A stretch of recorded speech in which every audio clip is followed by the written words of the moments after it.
Hey guys, welcome to Nerdarchy for Nerds by Nerds. I'm Ted, and today I'm hanging out with Nerdarchist Dave. And today we're talking about the Cypher System.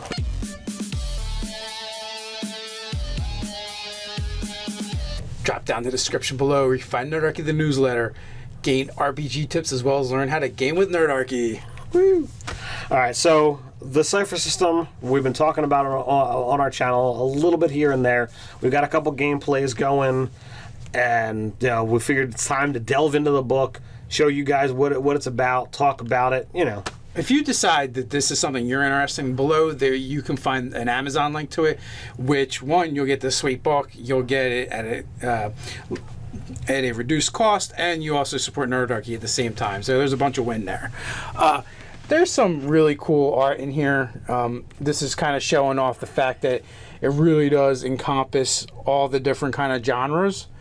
This is a generic system that came about when Monte Cook started the Cypher System. Right. So we had Savage Worlds, we had Numenera, and they What does Savage Worlds have to do with it? Isn't Savage Worlds part of it as well? No? Savage Worlds is a completely different game, different system. I'm sorry. Never mind. Scratch that. No, there's Numenera, there's The Strange. The Strange, that was the other one. It sounds just like Savage Worlds. Yeah, they both start with S. Yeah, they both have like letters in them and shit. But anyway, yeah. First Cypher System, then we got The Strange. Numenera, then The Strange, and then they came out with the generic Cypher System rulebook. And I actually got this from the Kickstarter. Right. I backed the Worlds of Cypher, and I'm waiting for the other stuff, which is like there's some different worlds. Like one of them is totally the Dino Riders world. Nice. And then there another one's like it's like basically like a gothic horror superhero setting. I think that's the one that I actually went for, and like there's a bunch of other stuff. But when they had The Strange and Numenera, they said this would be a really good system to make completely generic so that you can play anything similar to what they allow for with Fate and Mutants and Masterminds, with GURPS. I haven't played GURPS without actually having to delve too deeply into it. So that's what they came up with this guy. Yeah, it's definitely a rules-light game. Although the book isn't that light, it's pretty hefty. It's a rules-light game. It's very easy to get into. There's a lot more work involved in making characters than, say, Fate, but a lot less work than, say, Mutants and Masterminds. Yeah, I don't even feel like there's that much work in making characters. Just over 400 pages in this book. There's a lot of options. There is, but you only get so many of them. There's 4 archetypes when you're creating your character. Each character has 3 pools that are basically your stats and your hit points at the same time. Yep. And it's a diminishing system. So you have might, speed, and intellect, and your abilities can be fueled by those points. But when you take damage, it comes from those points. So you have to try and mitigate that type of situation. And then there's something called your edge, which when you have edge in one of your stats, it means it actually reduces the cost when you spend from those pools, making you better at certain things. Now the system is based off the rule of threes, basically. Correct. So your difficulty ratings range from 1 to 10, and then you multiply by 3, and that's the number you need on a D20 to succeed. Right. In this game, Cypher System, unlike many other games, which this part is a little hard coming from the D&D school of thought, is the GM does not actually roll any dice. He just sets the difficulties. So instead of if you're facing off against an opponent and like he's a tier 3 challenge, so his defense off the bat might be a difficulty of 3. So you would have to beat a 9 or better on a D20. Right. There's not, and unlike other games, there's not a lot of pluses that go into rolling dice. So there aren't pluses, but the way it works is you can draw forth from advantages and assets to lower those numbers. So that impossible task of needing to get a 30. Oh well, wait a second. you're proficient in it, so that's going to bring it down by 3. Oh wait, you're not proficient, you're specialized, so that's going to bring it down even more. Well, now I'm going to draw on that I have high ground, so that brings it down another 3. And then Dave is actually going to assist me by shouting out a weakness that he used, so that therefore that brings it down. All right, now I've got an 18 to make this happen. Right, and like so, and there's certain mitigating factors. Like you can only use a skill twice. You can only use an asset once. Right. So you can't just keep lumping things together.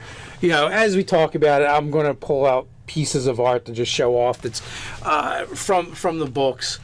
So when you go to make a character, you put a couple pieces of information together. So you have a focus. You have a descriptor, and you have a class. So these 3 pieces of information build your character. But let's break it down even easier than that. It's noun, verb, noun, adjective, verb, right? Or is it adjective, noun? Adjective, noun, verb. Yeah. So the something that does something. So I'm a tough warrior who bears a halo of fire. Is a total possibility of what you can make in this. And in the book, there's actually a section where it says, okay, you want to run a fantasy game. Here's the verbs section that you should use. Your descriptors. I wouldn't want to use a descriptor of controls robots, because there's probably not robots in your fantasy world, unless there is, and then it's just fine. Or maybe you change. Like it's easy enough to change it to where like you're doing it's golems, right? But you have the ability to take this rule set and use it for any kind of game. It's really easy to pick up on. I think it's actually far more complicated explaining the system than it is to actually playing. Get into and do it, right? Yes. So, like I said, there's if you want to have a fantasy game, if you want to have a futures game, if you want to have a superheroes game, you want to have a post-apocalyptic, it's all possible. It is streamlined in a way that very similar to what I've talked about with other games where visualization doesn't matter. It's however you want to describe it is totally a possibility. Dave is considering running at some point in time a game using this system in a Deep Space Nine meets Firefly meets Battlestar or whatever have you, and running that. And as I'm reading and flipping through, I'm like, all right, well, do I want to use this? Do I want to use this? So it's actually taking me longer to actually get through it because I'm weighing my options of what do I want to make. So one of the core not mechanics, I don't want to say, but aspects of this game is ciphers. Mm-hmm. It's right in the name. So what ciphers are, they are pieces of basically like treasure or loot, but they're like either magic items or technology. And it could be something as simple as like an energy drink. It's designed to be those one-use items. It could be a boon. Like the way you describe it doesn't matter. Like so, they give you lots of examples of different type of ciphers that you can get, but it's a one-use item that you use and kind of throw away. And it's built into the system. Again, it's called the Cypher System, and it's something that each class is limited on how many of these things they're allowed to have at a time. So it's really cool. I like the fact that there's these things. So it's designed that in every encounter you really should be getting these kind of things because it's supposed to be able to give you options so that you can do something that you wouldn't normally be able to do or do something better than what you would normally be able to do, depending upon what it is that you get. And in some ways you could actually just work them into the design of your characters in the game, where where they have this kind of these abilities that they get to draw on throughout the sessions. Right. So there's and sometimes it's like we said, sometimes it's a magic item, sometimes it's nanotechnology, or sometimes it could be, even an energy drink. It comes down to what kind of game are you playing and what does it fit. So Now, again, this is not a crunch-heavy system. There are not rules upon rules for everything. It is very much like 5th edition, where it's rules light, but even more rules light than 5th edition. It is not designed to be played with miniatures. This is designed for Theater of the mind. more of a theater of the mind, less tactical style game. But at the same time, while it might be rules light, it also gives you the rules to say, you know what? Is the options that we've presented here not enough? Do you want a different descriptor or a different focus? There's a concept of how you go ahead and build it, and I like that. Yeah, it goes into that as well, and also the idea is you're not creating a character that you're going to build up over time. The idea is you have a fully fleshed out character when you start this game. Now you do gain power and get stronger, and some of the abilities that you can get are fantastic, but it's designed very similar to, you know, when we used to play Mutants and Masterminds. You have a character that is completely legit and ready to go at the level that you're supposed to be at, whether you're a superhero or an adventurer. The gains are incremental, and it's also offset by the fact that you do gain XP like in a D&D game, except for you literally gain 1, 2, 3, 4 XP, and they're also a resource that's meant to be expended. Right. So, all right, so your GM might do something during the story, and it's called an intrusion. GM intrusion. And it can happen when you roll a 1, or it can happen anytime the GM feels like saying, you know what, I'm going to do something here. So when he says GM intrusion, he gives you an XP.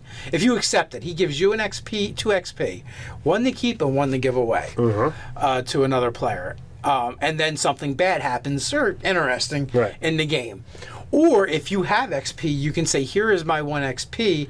I'm not allowing that. I turn down your GM intrusion. Now, so it's almost like a Benny system, but not really, because there isn't a lot of things you can do with the XP. I think you can do a reroll if you spend XP. Spending an XP allows you to do a reroll. You can refuse a GM intrusion, or you can spend 4 XP to buy a quarter tier. Yes. So unlike other games like Mutants and Masterminds, where you could edit a scene, you could do a lot more things, a lot more interesting things with it. Here, it's less of that, and more of it's almost, in some ways, it works like a modified or an improved inspiration from 5th edition Dungeons and Dragons. It's in between inspiration and edit a scene. Yes. So here, somewhere between hero points and inspiration. Right. So you can do some cool things with it, but it's a resource that a lot of times you're going to keep, because it's how you advance. It's how you advance your character. But again, like Monte Cook's idea is, these characters should be complete, and there's not a lot to advancing to do. It also, the system is driven not by combat so much as exploration. And so he says that a lot in the book, but I feel like most of the people I've played with in games I've been in, there's going to be a conflict. That's how we like to play the game, whatever the game is. Right. And with Cypher System, it can be Wild Wild West. It could be ninjas and samurais. It could be fantasy. You could play Pirates versus Ninjas. You could play Pirates versus Ninjas. Yeah, it's very easy to do anything with it. There are 4 basically archetype classes.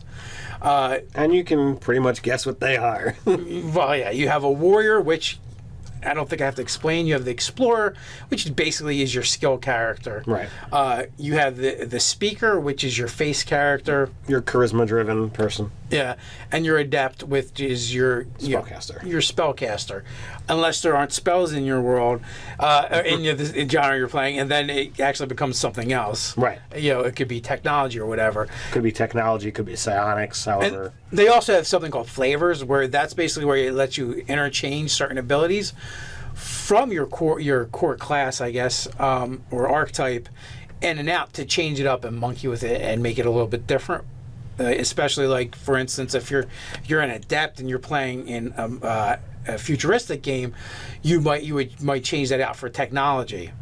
In the game we're actually playing with, Scott being the DM, I'm an adept, but I'm a technomancer. I don't actually cast spells per se. I interact with the technology.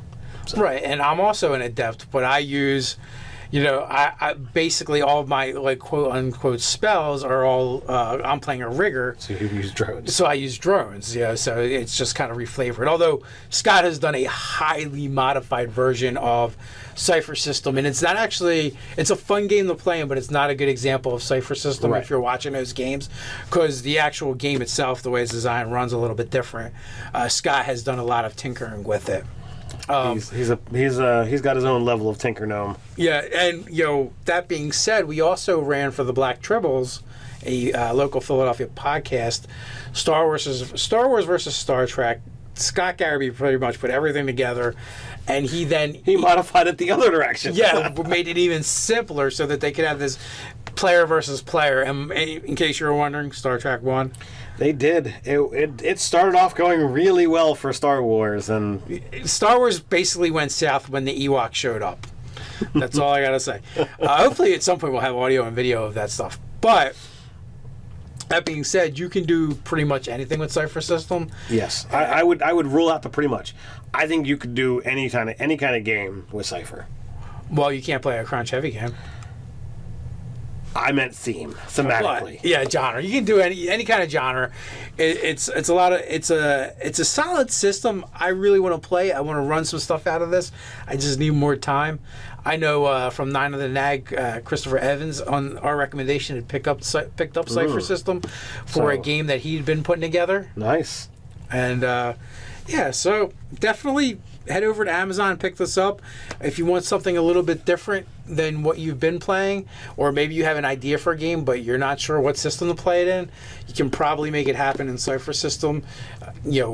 We're enjoying the game that Scott ran. I thought the Star Trek versus Star Wars went really well, and now we're kind of interested in branching out and doing some other games, and also in the very near future, depending on when you see this video, could have been the past, we're doing an interview with Monte Cook where I'm sure the subject of Cypher System will come up.